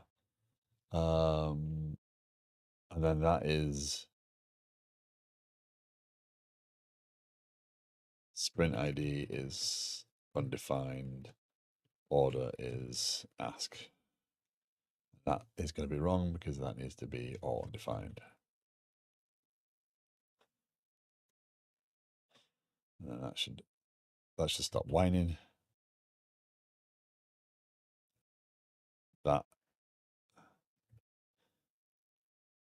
That'll be set because I know it's set there. And now I should be able to go here and pass in that, which is going to be load by sprint. And we're going to change that now over here because I've just broken that. Load by sprint. Because again, naming things is hard.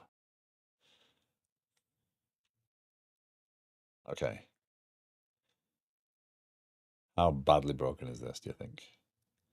We select a sprint, we do that. Did it error? Yes, it did.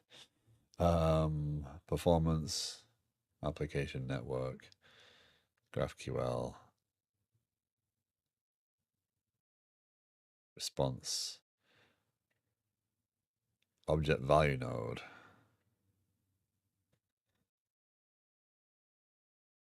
Let's do that again.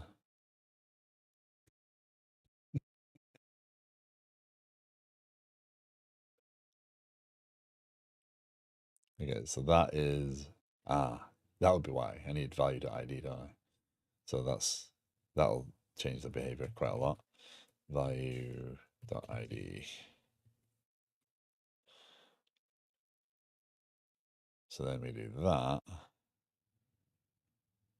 And that successfully got us all the tasks there. So now, this is where this is going to get incredibly difficult eventually because I'm going to have to sort these, and this starts to get into that mess of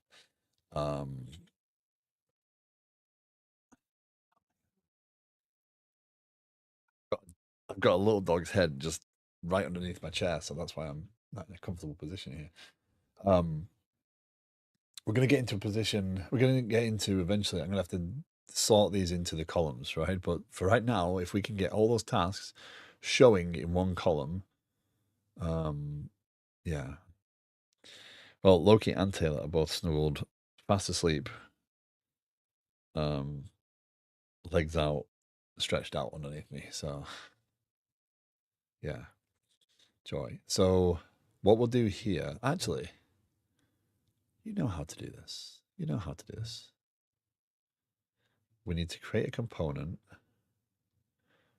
that is Angular schematic component, and this is task sprint card, task card. Let's go with task card for right this second.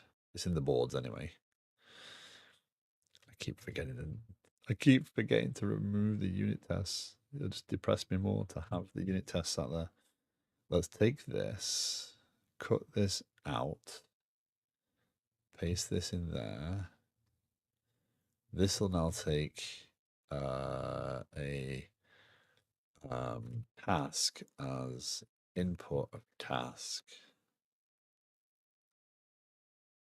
No, task equals input of task. Unit test causing you grief, just remove them. On the client side, absolutely, because I have no ability there.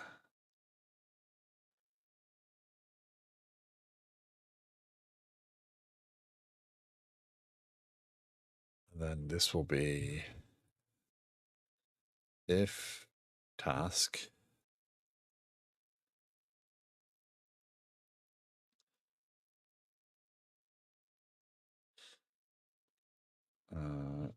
this is going to complain at me because it's not in a UL, yeah, which is fine.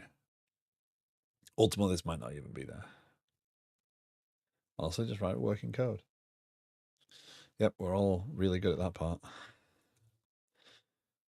Task dot name. Now again, these tasks won't have everything loaded for them, so that's going to be title, and this is going to be task dot. What did I what did I add in that query? Fetch by sprint is only got title created by date added, last updated. That'll do. Just to demonstrate data. I'm not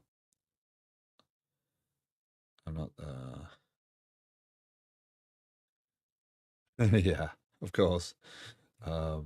Date added.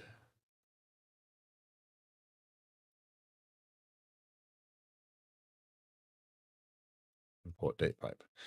Okay, so that's enough for right this second. So now over here, I'm going to do for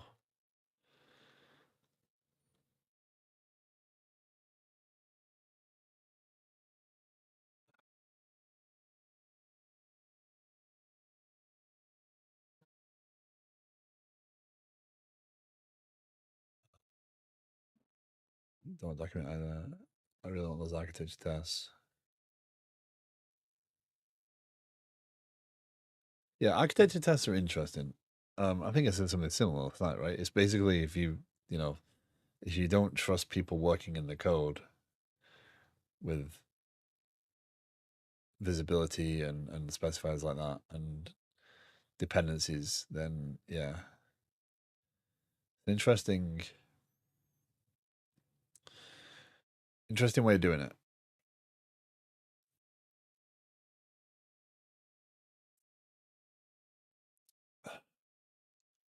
But I think that can be helped along with good patterns and good standards. Yeah.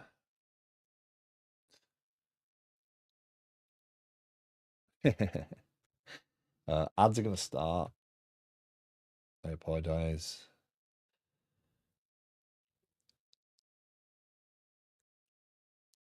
Okay, so you remember that computer thing I got rid of? We're going to add another. We're going to need another computer. Projects query with computed. Yeah, we need something like that. So hold on. So if we go over to the task query and we have with computed, is that one? No, that's that, that, that. There you go. This is tasks. This is backlog tasks, right? And this is entities dot filter f goes to f dot. You know what would be helpful if in that if in that query where I return fetch by sprint, I actually include the status, because the status is going to allow me to do things like filter them. And again, you don't need, I keep putting commas in, and you don't need commas in GraphQL. So on here, what we can use is a computing methods. We can do filter.f.status equals task status dot backlog. Tell me you're a thing. You're not a thing. That'd be nice. But task status data store, task status is,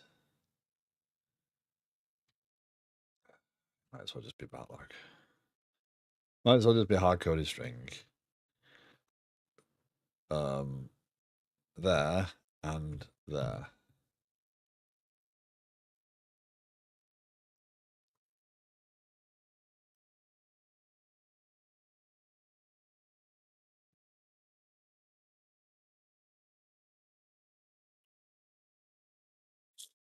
So with that in there, and I think I just did the wrong thing there, but yeah, complete, not completed. We did the same thing again. Complete tasks, completed tasks. With that there, what we can do is on the UI side now, we can just basically do no, get out my way for task of store dot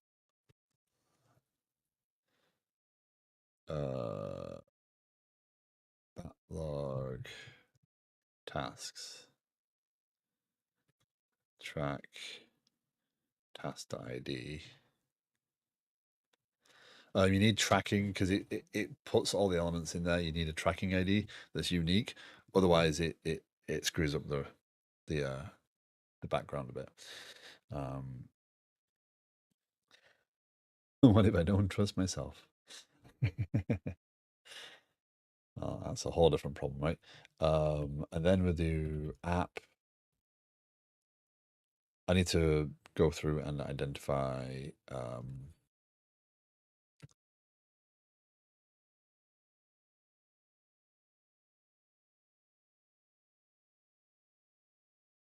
that should not be standalone before I go and do the blinking import.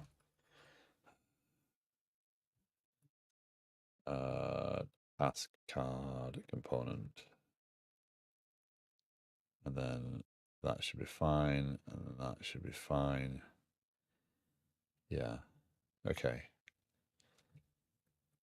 What's the worst happens? Did you mean to call it instead? That's because that is if task.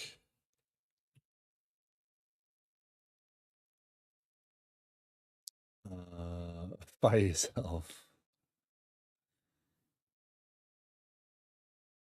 Look at that. It's like I almost know what I'm doing.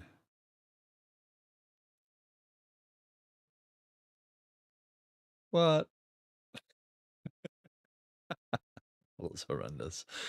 Task card. Probably shouldn't build this on the idea that what I might do is have a component that is a swim lane and then have the swim lanes. Yeah.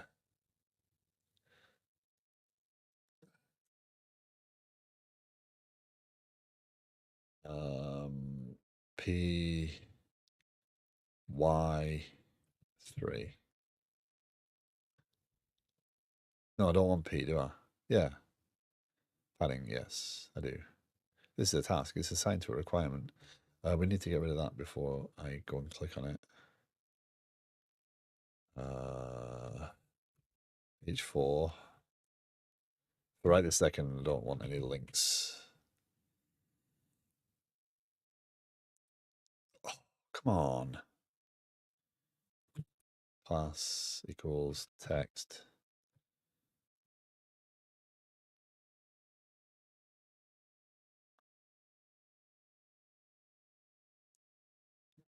That's too harsh. That's too heavy. I'm worrying about really silly things there. Okay, so now we should be able to simply copy and paste that into every one and change out store dot in progress tasks. That's going to trip me up, isn't it? Because no intelligent current sprint tasks. I think it's called in progress, but yeah, it is. So that's going to not work, is it? In progress tasks. And then we go here. That's that. And then that's backlog tasks. That should be fine. Okay. I know that's completed tasks.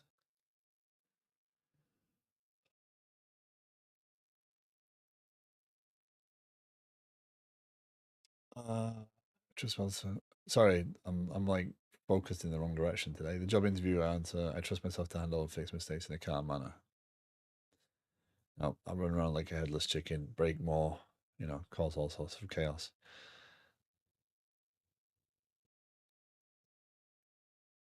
Yeah. No, there's no benefit in panicking. There you go.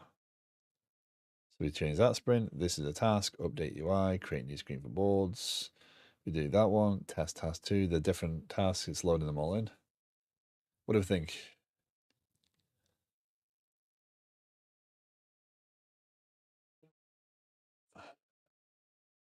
Do you think progress has been made on the sprints?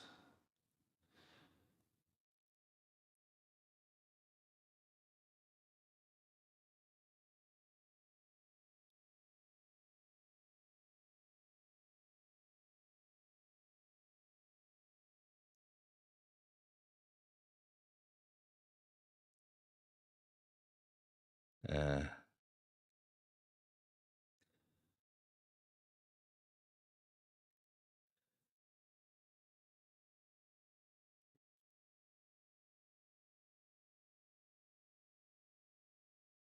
I think the thing that's so standing out there is the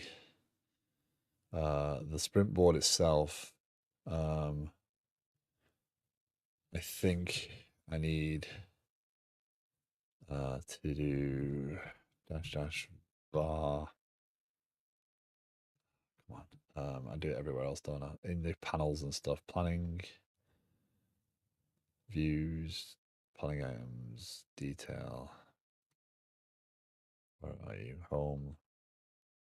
I'll know it when I see it. Components, table, detail. It's this. So I don't know whether it's going to be ideal, but I think putting that background on there, the same way the other components are, is going to, yeah, that helps. um, um, I think T4 is probably more appropriate there, and then P2, PX2. Let's go with that. Yeah, that's.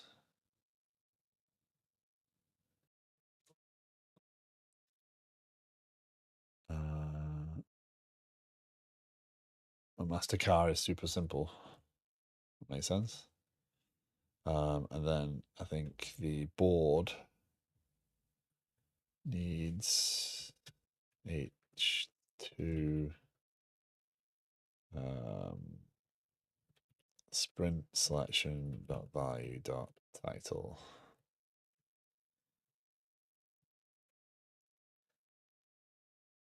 I know that it's in the drop down, but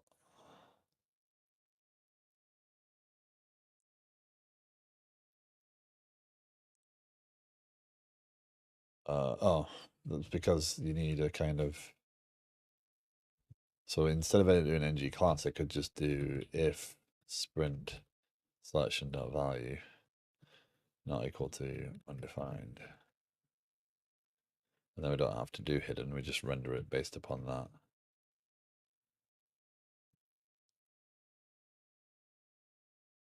No. What? Oh, because it's the nested div.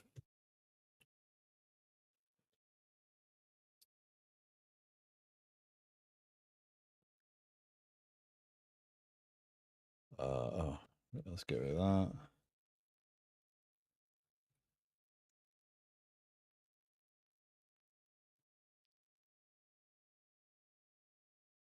That's fine.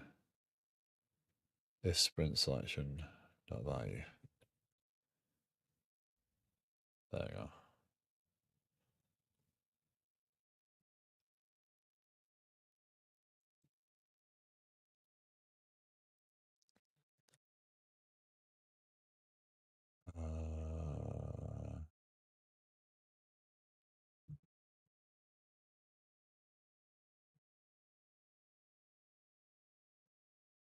I mean, the title kind of shows, but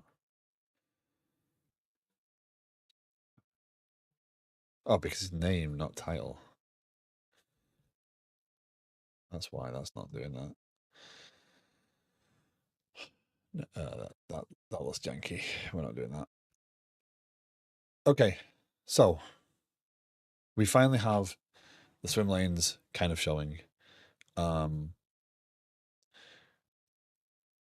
Again, not a final version. It's just because we need to do something to see what we don't have and how bad it is. Those titles at the top are driving me crazy already because they're not centered to the. Yeah, there's all sorts of mess on that page, but it is a board.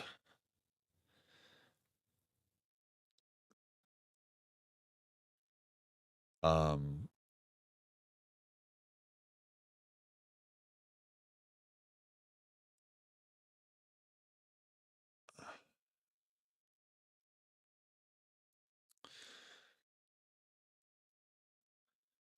Again, ultimately, swim lanes won't be backlogged in progress and completed.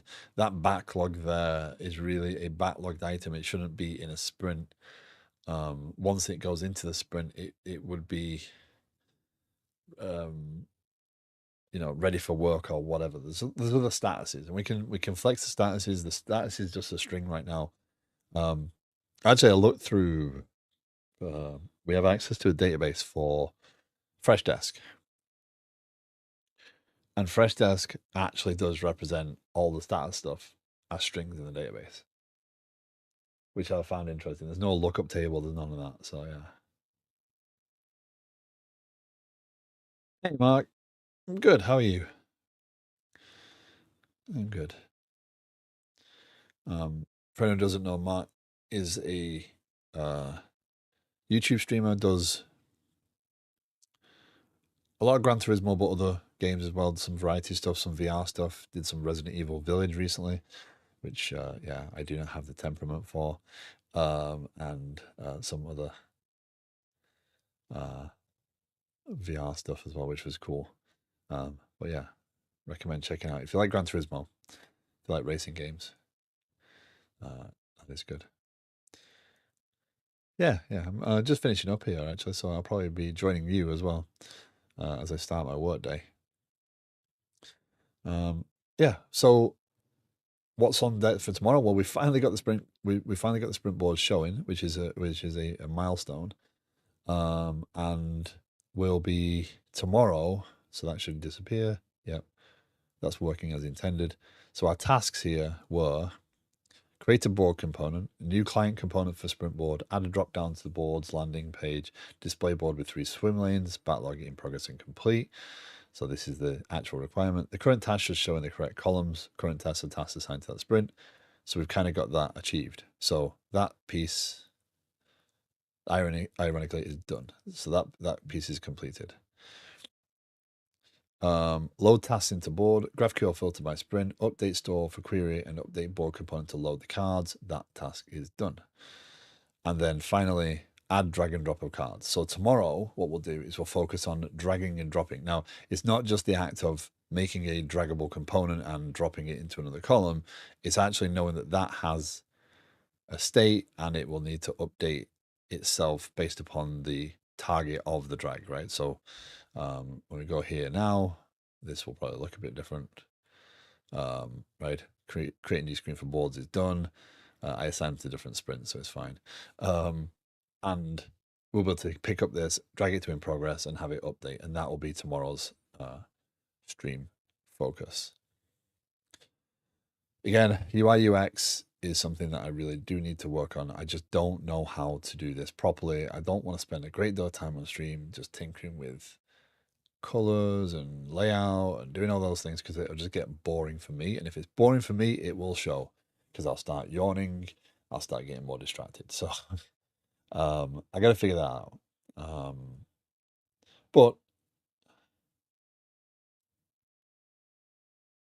hey, Amrox, how you doing? Hi, how did you get started with such a large project? Did you use a template? No, this is all from scratch. I have just done enough software development over my time to be comfortable with this. And actually, Liquid Sky is about to. I just found out this one of the first documents I created to track this idea were created on October 24th, 2023. So it's actually just a year old. When I was writing down the ideas for this stuff. So it's about a year of development. So the overall project is starting to take shape. We have the planning items. So the planning item is akin to a story. Essentially, it kind of sets out why are we doing this? Why do we need to do this? What needs to be done to say this thing is done? And then we can go into the tasks component and we can see the tasks. When we go to a board, we can see the the reason why we're doing this. So this is the actual outline of this is what the developers would outline as the task to be done, and this is the actual reason why they're doing it, right? So it pulls in the actual requirement into the task to help highlight that, and then we can do that. And now this is what we've just done today, where we've now got the swim lanes. But no, I didn't use a template. I've been refining what I consider to be good software over the years. It's not perfect. There's a lot of room for improvement, but yeah, the general pattern is a relatively simple one to get to this design. Yeah. If you're interested in me breaking it down more, if you'd like to know more about how things work and the way things flow, I'm happy to discuss that. There's also the Discord if you want to know more information there. If you want to dig more into how things are done and why they're done and what patterns I use and what techniques I use to get this data moving around the system, I'm happy to discuss it. I just don't know how to do that effectively on a stream, other than just doing the thing I'm doing, right? But yeah, it's just a lot of coding, right? Yeah, you start with the the beginning pieces. You start with, okay, I need a project to do a thing, and then build on top of it, and then add more. And the key to building a large project is not to go not to go forward, regardless of you know don't be afraid to change it. Don't be afraid to adapt it. Don't be afraid to update things when they need to be updated and keep the project moving. And the larger the project gets, if you let things fly, if you don't do things because it's scary, because it's like, oh my God, it's a lot of work to go change that. If you put those things off, that's when a large project becomes more intimidating. So I would highly recommend adapting there. Okay, so fortunately, I do not earn enough on Twitch to be able to pay to stream all day. I have to attend an actual job. Um,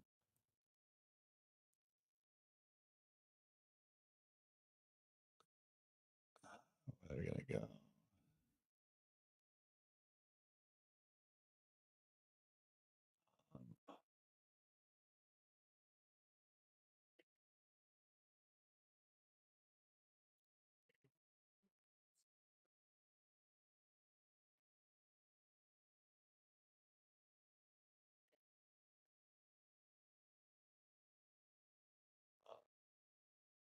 I am going to. So, Andreas is streaming. I'm going to go to them.